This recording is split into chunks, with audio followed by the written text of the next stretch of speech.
Hello YouTubers and Mauler community. Poker Stars back again with another video. Kind of a uh-oh video. Yesterday, after the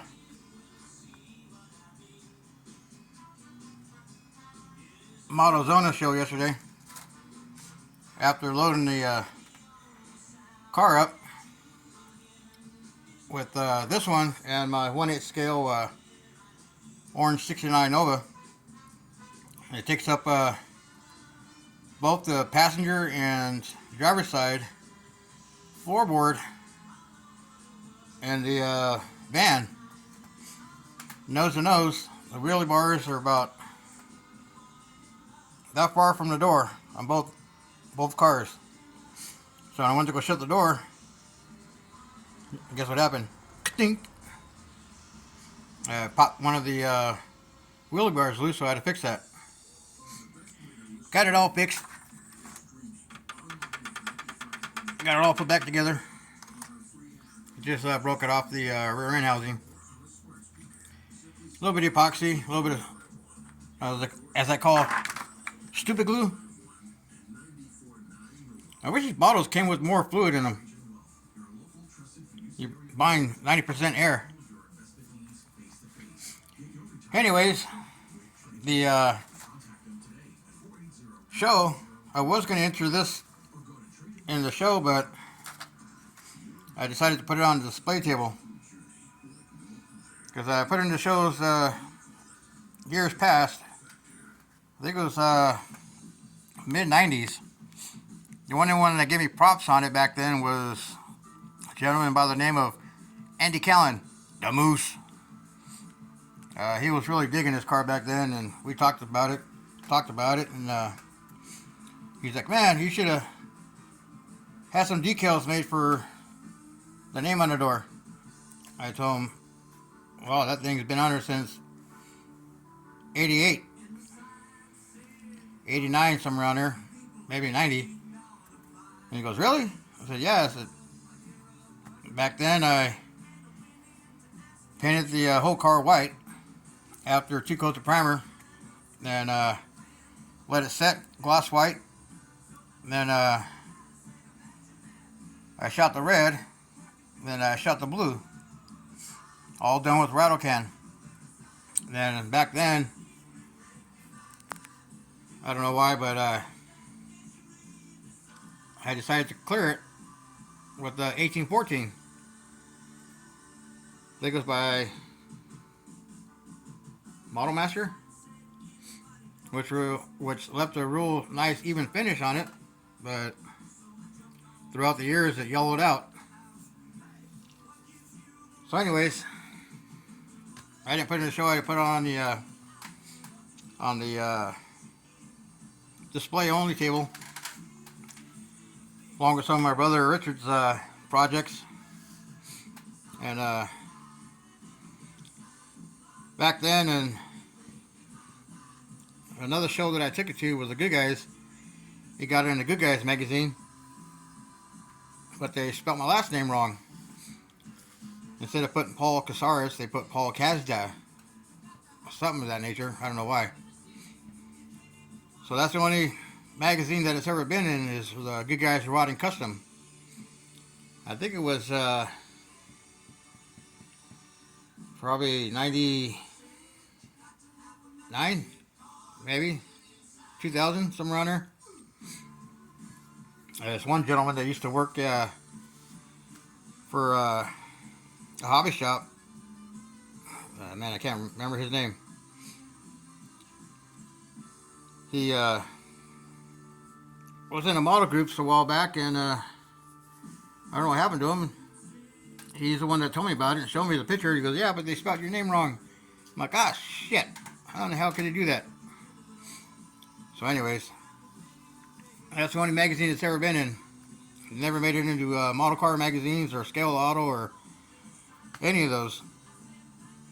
But I just took it to the modelzona yesterday with the Nova, just to let people take a look at an old 30 plus year old build. And so I got the wheelie bar fixed. I'm going to put the hood back on it and set it back on my shelf and let it get all dirty again.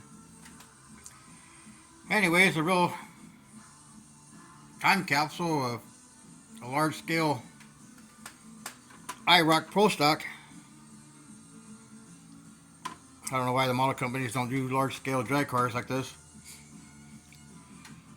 At the time I built this, there was nothing available. Just small block Chevys, dual carburetor setup.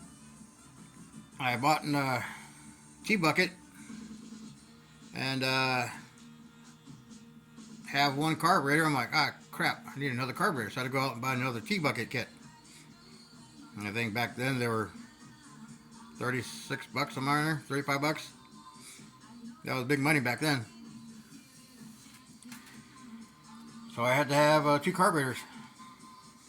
So I had to rework the carburetors, cut them in half, and make them just a little bit bigger to kind of mimic a Pro Stock carburetor, because the one that came with the small block was a little too small. Then of course the engine had that scratch built, all that.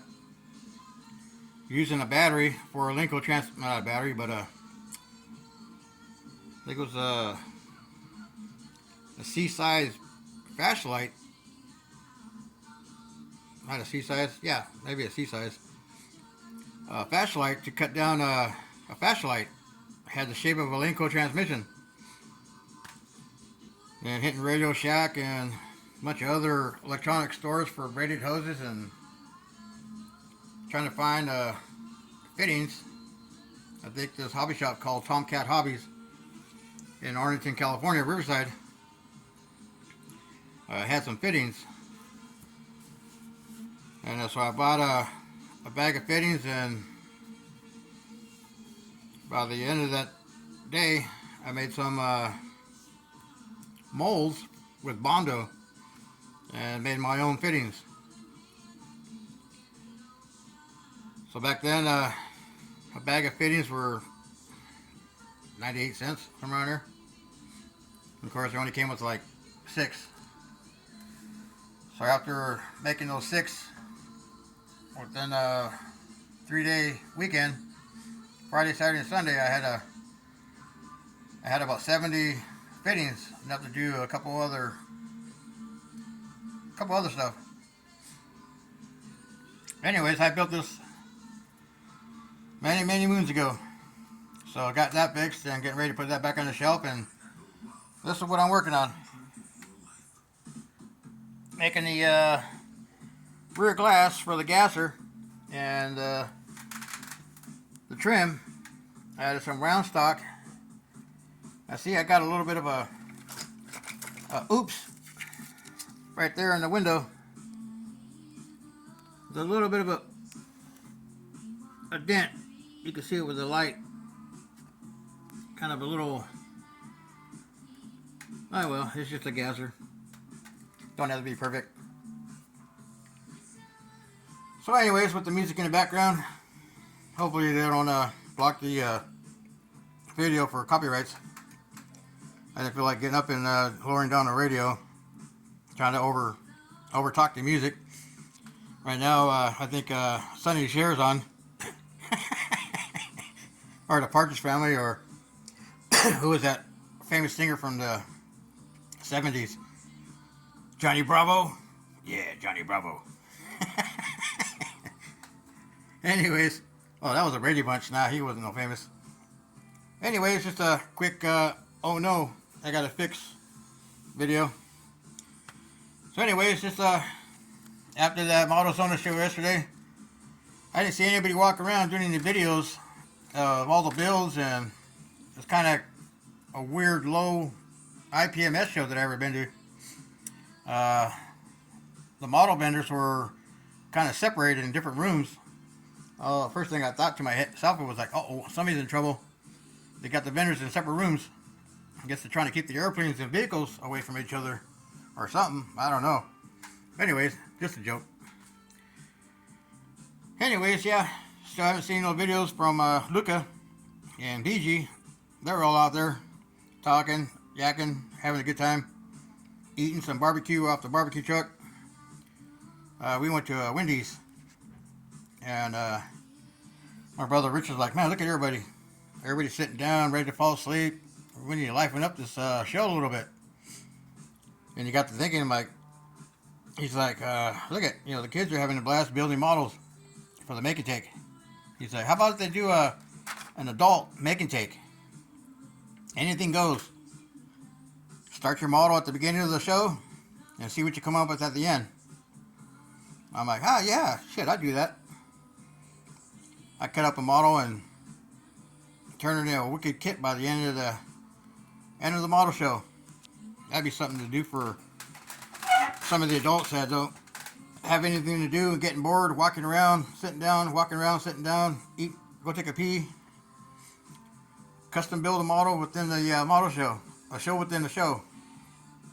Something to look into, you guys. Let's get it going. An adult build-off model show. A show within a show. That's for my brother Richard. I wonder how that would go with people around the country at shows. Instead of walking around getting bored, pick up a kit or have kits available, and everybody pick one. See what you can do within that 5-6 hour time period. Anyway, something to think about. That's my brother Richard. A what if, or let's see if we can get it going. Well, y'all be good. Happy modeling, and see y'all in the next video. I'm gonna put this puppy up and get started on the Nova. Happy modeling, everybody. Y'all be safe out there. Happy Sunday evening. Y'all have a good week.